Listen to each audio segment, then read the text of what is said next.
Hey guys, this is AC ServiceTech, and today what we're going over is how to add refrigerant into an R-22 outdoor unit. So this is a outdoor condenser for an air conditioning system at a home, and presently we can tell that we're low on refrigerant because the unit has a thermostatic expansion valve that looks just like this right here, right at the inlet of the evaporator coil. And so we got to tell what metering device it has in order to tell if it's low on refrigerant, correct on refrigerant, or overcharged, or if there's another issue. But basically, because we have a TXV, we're going to be paying attention to this gauge right here and the small liquid line.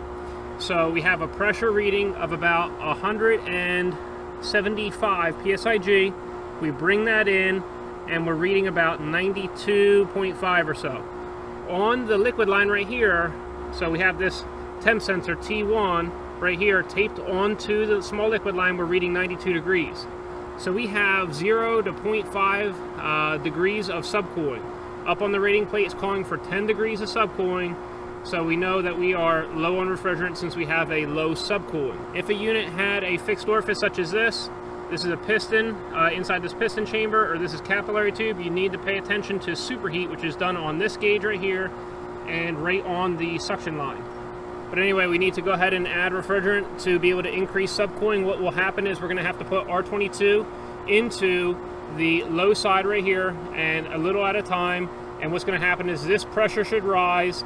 This temperature may rise for a little bit, but then it's going to end up falling, and basically the gap between the pressure converted over to the saturated temperature right here and whatever the sat temp is on this R-22 green inner ring minus what's reading right here on T1 on the liquid line, that's going to be our subcooling. The very first thing that we need to do is purge the air out of the hoses. If you just connected the hoses, we want to make sure that we don't put air in the system. So we need to get the air out of all three hoses before connecting this to the refrigerant bottle. Always make sure that you're wearing gloves and safety glasses when doing this. So what we're going to do is we're going to take this valve on the end of the hose, we're going to shut that. That's our service hose right here. We're going to open up our low side, and what we're going to do is we're going to take the pressure from the refrigerant and push the air right out of here. So you're going to do it just for a short period of time until you hear an like a noise change, and then you're going to stop. You're going to close that valve, and then you're going to open this one up, and you're going to purge this one as well. When you see that the air change color and also the noise change, that's the refrigerant. You want to stop immediately. You don't want to let that out into the atmosphere. Once you do that, you're going to go ahead and shut this valve right here. So both of these should now be shut. You have refrigerant all the way up to this hose right here, and now we're going to connect this to the bottle. So you see that right there. What we're going to do is we're going to open this up. We want to get any remaining air out of there, and then we're going to open this bottle up. So right now we're going to leave this bottle upside down just like this. We're going to put it onto the scale. We're going to turn this scale on. We want to make sure it's zeroed out so we can see how much refrigerant we're adding in. That is for multiple reasons. One reason is to see how much refrigerant you're putting in. You know, maybe for billing, just so the customer knows, so that you understand how much you're putting in, all that. So right now it's already zeroed out. It's ready to go. And since that bottle's upside down, the refrigerant is going to come out as a liquid, so we need to charge it a little at a time into the low side. You don't want to just open the valve up and allow a lot through, because this is a vapor compressor in there, and it should only have vapor refrigerant coming into it. If you were concerned to make sure that only vapor's getting in, you could put a liquid charge adapter onto the tank or onto this port right here, such as an Imperial 535-C. They're pretty good. It's called a liquid vaporizer. But now we have everything hooked up. We're going to go ahead and add a little at a time right in. So you see that little squirt that we just put in, we put 0.3 ounces into the system. Every time we do that, we're introducing the liquid, and it's flashing with the vapor and going into the compressor. But if you allowed a lot in, it's not going to flash, and you're going to have the compressor getting slugged with liquid. That would not be good.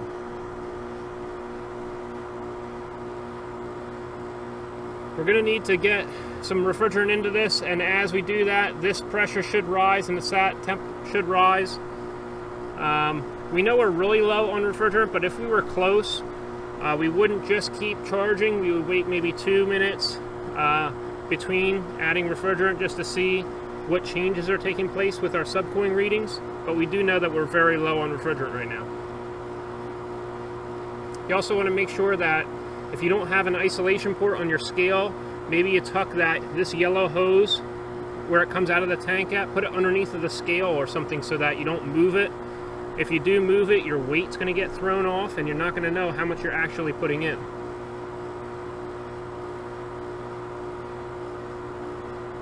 When you are really close, you may want to wait 5-10 minutes and just kind of walk away from the unit, do your billing, do whatever other stuff that you need to do to finish up the job, clean up the tools, just to monitor what that subcooling reading really is. You want to give it a chance to kind of the refrigerant to circulate through the system.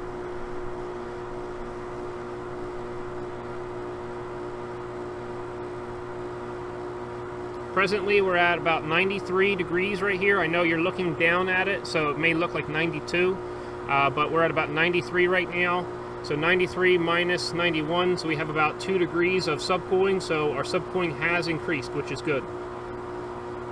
And for real accurate subcooling reading, you want to give it a little extra time, but like I said, I know that we're very low on refrigerant right now.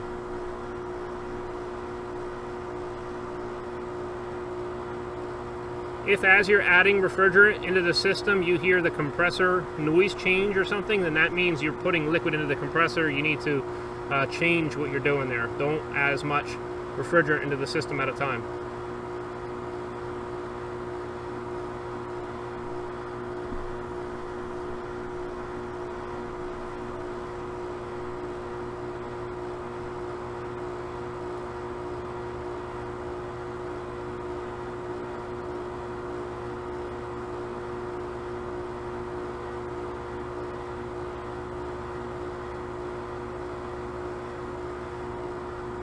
Also, when the system refrigerant charge is getting very close, like the subcooling reading is pretty close, you really want to stop because this temperature may fall on you pretty quickly.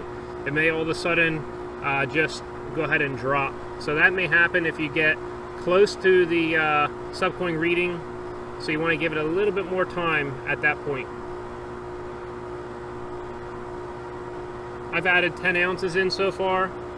So that's a good amount of refrigerant. Up on the rating plate of this unit, it says that the entire unit and 15 foot worth of the copper line set and an evaporator coil, it actually came with 7.6 pounds of refrigerant to fill that outdoor unit, 15 foot worth of line set and an evaporator coil. So to add 10 ounces into a system that only is supposed to have 7.6 is a considerable amount.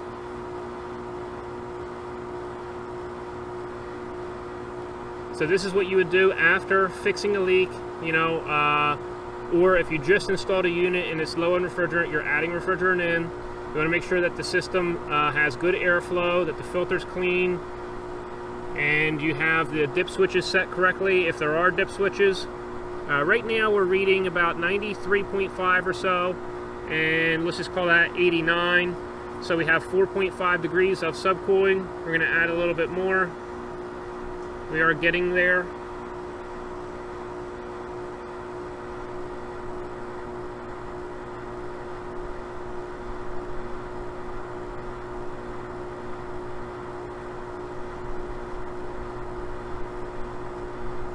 The less you open the handle and you only let a little bit in at a time, that's going to be better for the system, for the compressor.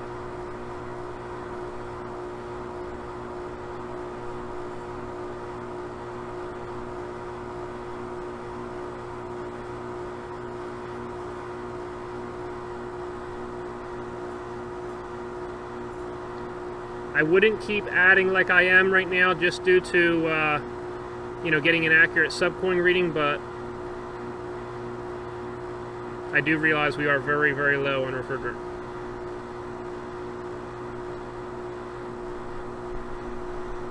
I'm going to let this sit for now. I'm going to check back with you. I'm going to give it about 5 minutes just to make sure that our readings are accurate. and then we'll go ahead and resume our charging. So it's been about 5 minutes, and it looks like we only have about 5 degrees of subcooling. If this is reading 93.8 and that's 88.8, that's about 5 degrees of subcooling. Up on the rating plate it's calling for 10, so we want to try to get to maybe 11 or 12. Typically for subcooling you want to get, you know, as close to the subcooling as possible. I like to be 1 or 2 degrees above whatever the subcooling rating is. If you're working with superheat, you want to get right on that target. But we're going to go ahead and add a little bit more refrigerant.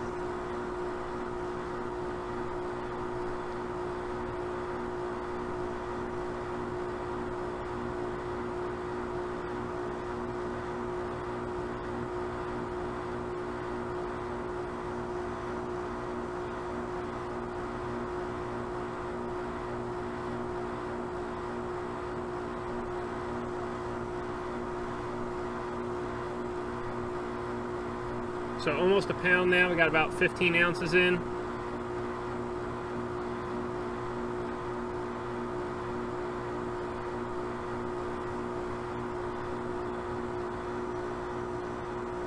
So what's happening here, sometimes what happens is this pressure and sat temp will rise while this temperature rises, but not that much. And then what happens is a gap will be opened up. In this case where we're at right now, this saturated temperature is rising and this temperature is falling as we add refrigerant.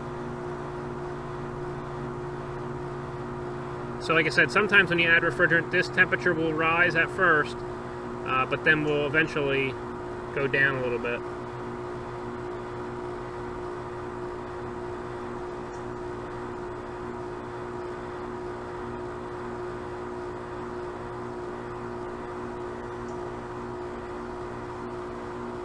You can charge R-22 as a vapor to even be safer. It just will take a little bit more time in order to charge that into the system. R-22 is a single component refrigerant, so it can come out of the bottle as a vapor or a liquid. Refrigerants such as R410A or R407C, those need to come out of the bottle as a liquid, and then it's up to you, you know, for you to try to flash it a little bit before adding it into the vapor line. Like I said, you can add a vaporizer either right here or on the refrigerant bottle.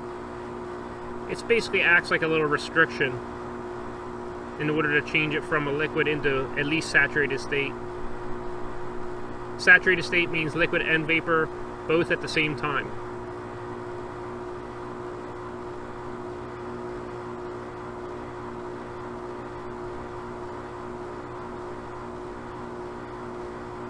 Right now we are at 94 degrees sat temp and 87.6.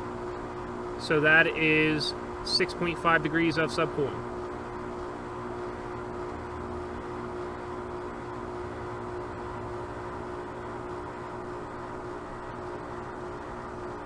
When you do add a whole lot of refrigerant, you know, maybe a pound or 2 pounds or something like that, and if the subcooling is not changing, what you may want to do is you may want to allow the indoor fan to continue to run and possibly shut the outdoor unit off for 5 minutes and then turn it back on.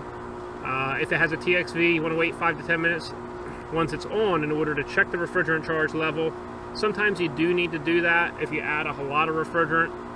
At least that's what I've found sometimes. That just makes sure, completely sure, that your refrigerant charge that you're reading is accurate.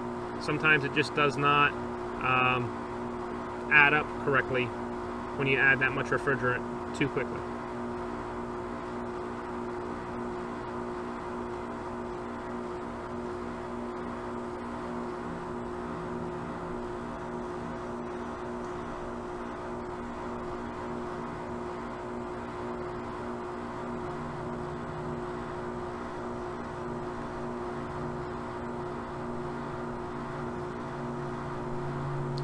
It's also important to note that as you add refrigerant, well actually as the system is running, both these pressures will fall because basically you're reducing the heat load in the inside of the building, so it doesn't have to work as hard. So as you're adding refrigerant and as the system's running and as it's taking humidity and heat out of the building, this pressure may not just continue to rise as you add refrigerant, and that's due to a lower heat load from inside the building and a lower temperature inside the building.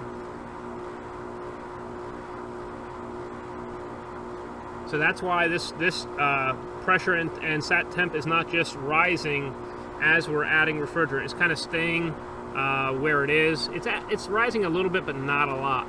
I just wanted you to know that's why. But your temperature will continue to fall.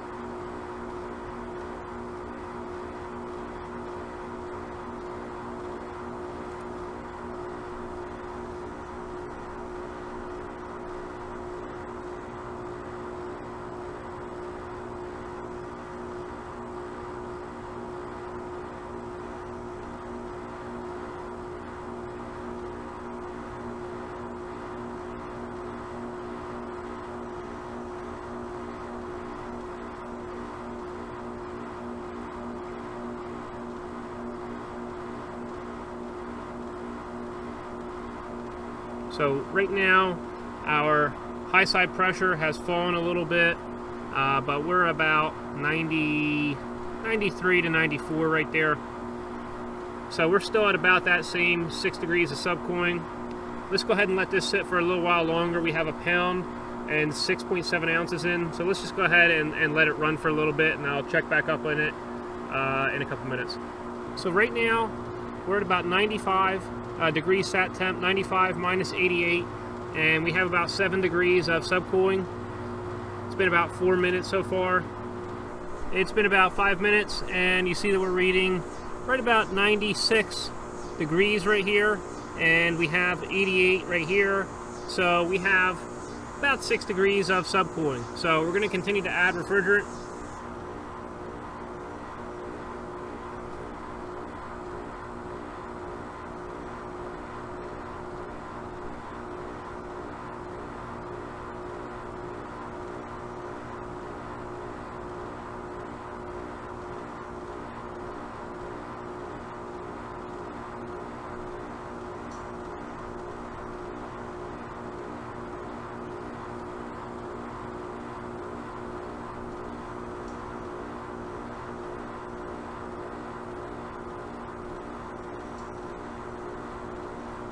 Now we're up to 1 pound 9 ounces. Let's just give it a chance for that refrigerant to circulate through the system.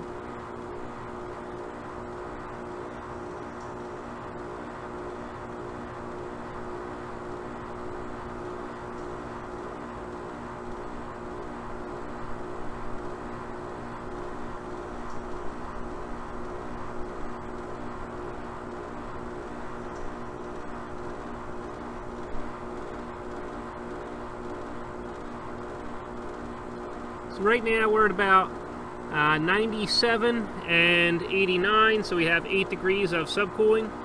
We're pretty darn close.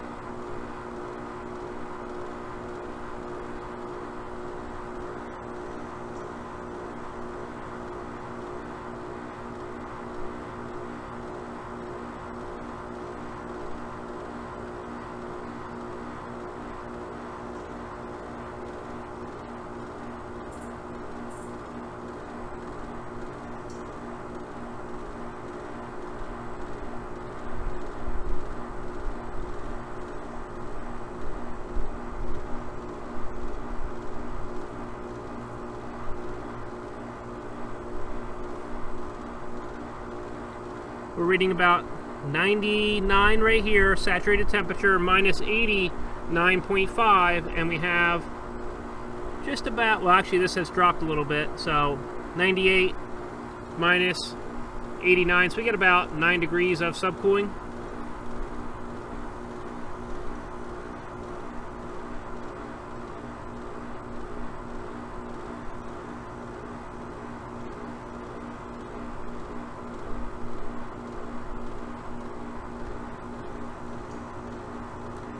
Let's go ahead and let that sit there for a little bit, and we'll check the refrigerant gauges again in a couple minutes. Alright, it's been about 3 minutes.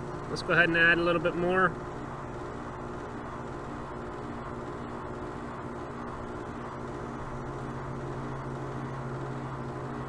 I thought we were low, but I didn't realize we were about 2 pounds low here.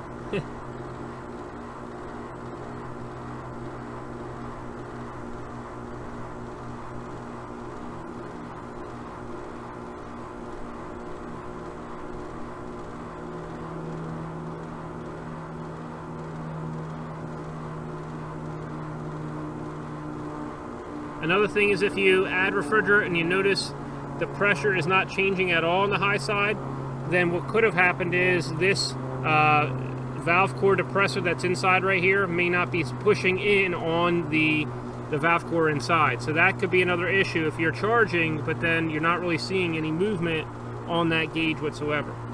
In this case, it is tight though. So right now it's about 99 degrees right here. It may look a little different looking down at it, but it's about 99 degrees there, minus 89, and so that's about 10 degrees of subcooling. So what we're going to do is I'm going to valve off this hose on the refrigerant bottle over here, and then I'm going to charge that in as well. What I'm going to do is I'm going to disconnect here, and I'm going to charge the liquid that was in this hose into the low side. So now the bottle is valved off, but we're going to charge the refrigerant that's in this yellow hose into the system. You want to stop just a little bit before you get to the required subcooling and go ahead and charge that in as well.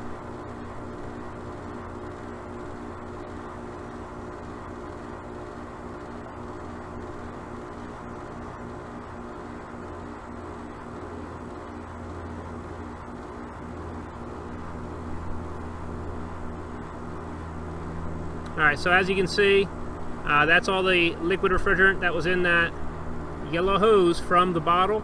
And now what I'm going to do is I'm going to go ahead and move my temp sensor, and we're not going to necessarily need it anymore because we can't check our subcooling once I disconnect this. So I'm just going to go ahead and move this out of the way.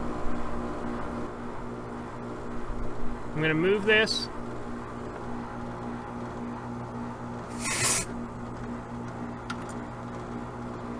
So with this valve off, I'm going to now, since we don't have any connection here or to the bottle, I'm going to open this one up, and now we're going to go ahead and charge the refrigerant that was in this hose into the low side.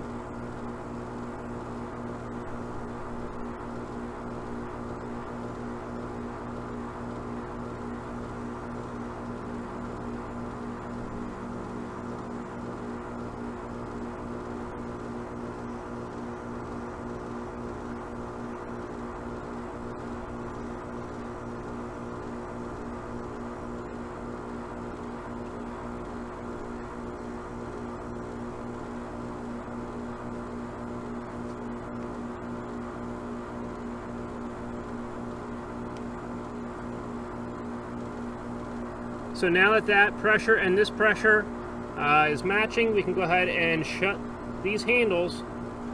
And now we're going to leak test right here, and we're going to need to leak test on the other side as well. What I like to do is I like to just add the valve core removal tool, and then put leak detector right in the end. This way I can see if any bubbles form, and I don't have to put the leak detector right into the valve core.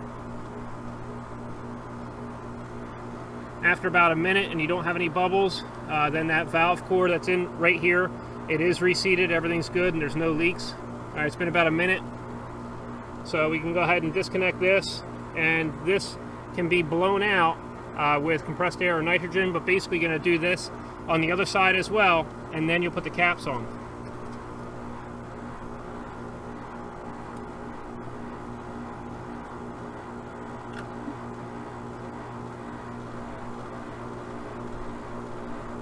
So all that's left in the gauge is just a little bit of vapor. There's no liquid. So you want the least amount of vapor in the gauge set when you're done as possible. After not seeing any bubbles right here, what we're going to do is we'll put our caps back on. So you can use your piece from your valve core removal tool or another tool, and you can go ahead and put your locking caps on.